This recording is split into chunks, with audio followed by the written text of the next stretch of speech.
Lots of stuff coming out of Comic-Con. Let's talk.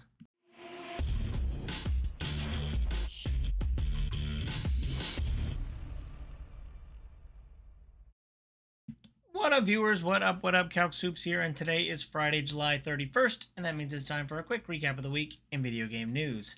Big news for me this week is that we finally have the release date for God of War Laufey. Mom of War is coming next February, which is actually starting to fill in with a lot of different games, including Fable, which I don't know is necessarily competing for people's times between, God of War and Laufey, but it will at least be a struggle for me which of those games I'll want to pick up and play first.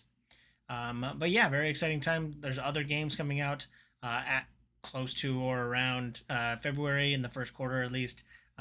So let me know what you're picking up in Q1 next year. But God of War Laufey will definitely be at the top of my list. Moving right along, we got a 15-minute kind of preview look at Silent Hill Townfall, and the fact that it doesn't take place in the titular Silent Hill is kind of a first giveaway that something's a little off. We're also first person in the game, so none of the kooky angles that you remember from the classic Silent Hills static cameras. So we are fully in the modern era of horror, I think, with first person, kind of the Resident Evil vein. But yeah, there's it talks about a lot of the different puzzles. There's this whole mechanic with a CRTV that giving you hints, and you can also use to look through walls and avoid enemies.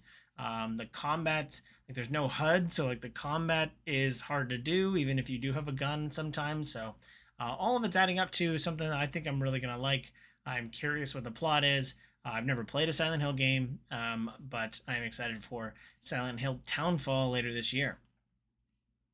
We got a game releasing just this week, and it is officially the end of the console wars as Halo is finally on PlayStation 5.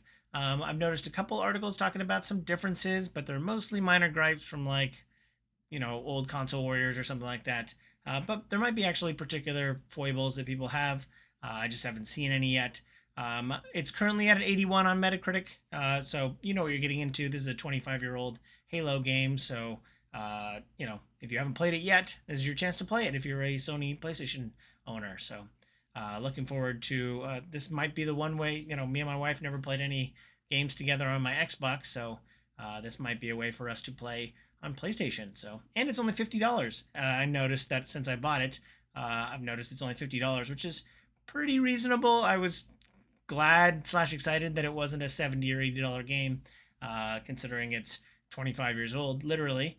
But yeah, if you picked up Halo, I also saw an article of where to get all the skulls, which was never something I really hunted down for, but now that the game's been out for a while, I'll just look up a guide for how to find all the skulls so I can get my little grunts to explode and into party favors whenever I shoot them. So excited for that as well. Another thing I'm excited for is Wild Speculation.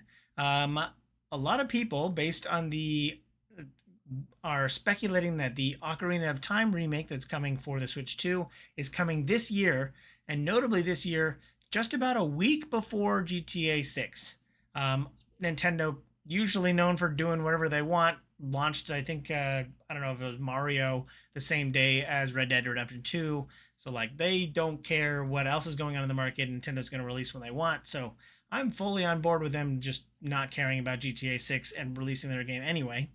But there's also a little bit of a breadcrumb to follow here in that there was an amiibo posting of that an amiibo was a Kirby amiibo was going to be released, and then that was taken down, and based on that, also blends into Nintendo's strategy of releasing amiibos when big games are launched, even if they have nothing to do with the games, which is pretty interesting.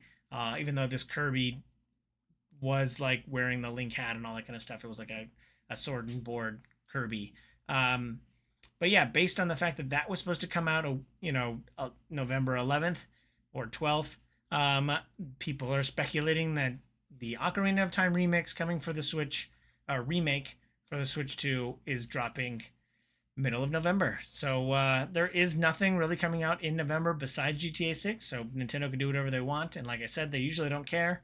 But pretty pretty thin, but some things make sense, and it has a ringing of truth in there. But I'll wait for something more official. I wasn't even expecting that this year. I was expecting it to come next year at some point. So if it does come this year, maybe I'll get a little bit of Ocarina of Time in before I play GTA 6.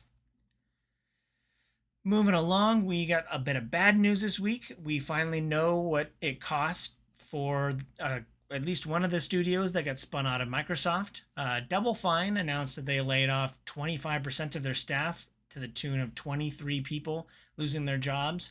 Now, is that better than the entire studio getting closed and shuttered? Yes, but it's pretty rough that they had to lose 25% of their staff, and obviously not willy nilly. But I'm curious what parts were kind of focused, and maybe the parts that related to Microsoft, relationship management. Maybe those people lost their jobs, which is very unfortunate. A small toll in the grand scheme of 25,000 people have lost their jobs in the games industry over the past 3 years, but yeah, this is the cost for those studios. At least this one's done publicly of what does it cost to be spun out of the Microsoft umbrella, and it's unfortunate that more 24 people had to lose their jobs because Microsoft doesn't know how to manage a game studio. Moving right along, Netflix has secured a deal to maintain the existence of The Walking Dead fully on Netflix for, drumroll please, $500 million, $500 million to presumably AMC to get the full license or the full distribution of The Walking Dead video content, all 11 seasons of the primary show, all 4 spin-offs and their multiple seasons. Also coming out of Comic-Con, we had multiple Dead City and other spin-off shows getting their 3rd, 4th, or 5th season. So The Walking Dead keeps on walking, and it's walking straight into Netflix for $500 million. So I might finally be able to watch some of that behind the AMC paywall stuff that I never got around to watching, now that it will be coming to Netflix. So I'm excited for that, and a couple of the spin-off shows that I still watch. So more Walking Dead content all on Netflix. And I don't know whether or not this means they're gonna make their own Netflix shows and what they would do or where they would go, but curious if Netflix is gonna take it and run with it and do their own thing. Dungeons and Dragons is gonna start doing what Magic's been doing and porting in other IPs. It was primarily a rumor coming out of Comic-Con that World of Warcraft is gonna be coming to Dungeons and Dragons. They were gonna get a officially licensed World of Warcraft setting guide within Dungeons and Dragons, so you can play World of Warcraft in 5th edition Dungeons and Dragons. There was also that was later confirmed this week. That was just a rumor at Comic-Con, then it was later confirmed. Star Wars is also doing the same thing, where they are getting an official Dungeons and Dragons module, setting guide or something like that. So Star Wars is also being pulled into Dungeons and Dragons. Seems that Hasbro is just doing the same thing they've been doing with Magic, of just porting in popular IPs, and they're just doing that with Dungeons and Dragons now. And whether or not there's cross collaboration there too is are we going to get a Star Wars Magic set? Are we going to get a Warcraft Magic set? Seems pretty far-fetched, considering there is a Warcraft card game that millions of people play for billions of dollars. But that might actually happen, which is pretty interesting stuff there. So, Wizards of the Coast keeps being the golden goose for Hasbro and making all the money by just taking all their stuff and applying the IP to the games that people play. So, good on them, I guess. I'm still waiting for somehow Hasbro to lose control of WotC and them to spin off by themselves, but that probably won't happen anytime soon. Moving on to more traditional video games, I keep getting more and more details for the Star Wars XCOM game coming out, Star Wars Zero Company, and I keep hearing more and more about it. The article that caught my eye this week is that unlike typical XCOM games where you get a soldier, you build them up, and they die, and you have to add another one from the meat grinder and get another one. You will only have in your campaign playthrough, I guess, one Jedi. So if you want to play with a person with a lightsaber in your XCOM game, and they die, you will no longer get any more Jedi. The Jedi Council is cutting you off. You only get one Jedi to help you through your adventures. So use them wisely, is I guess what they're trying to get at.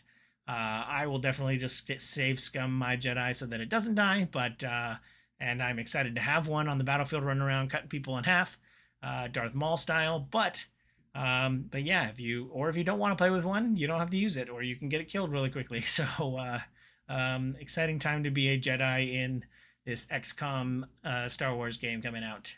Zero Company. I'm excited for. It's one of the games I'm most anticipating in the back half of this year. Also coming out of Comic-Con, we got the trailer for the next Jumanji movie, which I don't even know what number we're on now. Is this Jumanji 3 or 4? But Jumanji open world with The Rock and Jack Black and all them and Kevin Hart, so on and so forth. This one is actually doing what the original Jumanji did and taking the characters out of the game and putting them into the real world. We will get to hear what The Rock thinks that his character sounds like in universe, into the external world. It seems like they still go back, they fall back to the, porting characters in and the whole funny body swapping thing. But we will hopefully get those characters into the open world, which will be fun to see those kind of antics. Although, again, I don't know what number we're on. I don't know if I've even seen the last Jumanji movie. But if you're really excited for more movies in this Jumanji franchise, let me know what you think down below in the comments. Last but not least, we also got a minute long trailer, finally showing more focus on Jason Momoa's character in the upcoming Street Fighter movie with Blanca. It definitely looks like Jason Momoa is hulking out with his green skin and his red hair. He seems like he's playing it a little weird. I had to double check that Blanca is Brazilian. I also don't remember I haven't talked to a lot of Brazilians in my lifetime, so I don't quite know what a Brazilian accent sounds like, but I don't know that that's what Jason Momoa is pulling off. So it's interesting. Let me know what you think of Jason Momoa as Blanca after you watch the 60-second trailer that I will have a link to down below. But that's it for this week. Let me know if you feel I forgot anything down below in the comments. But as always, I hope you have a super day. I hope you have a super weekend. And I hope you have a super day. Bye!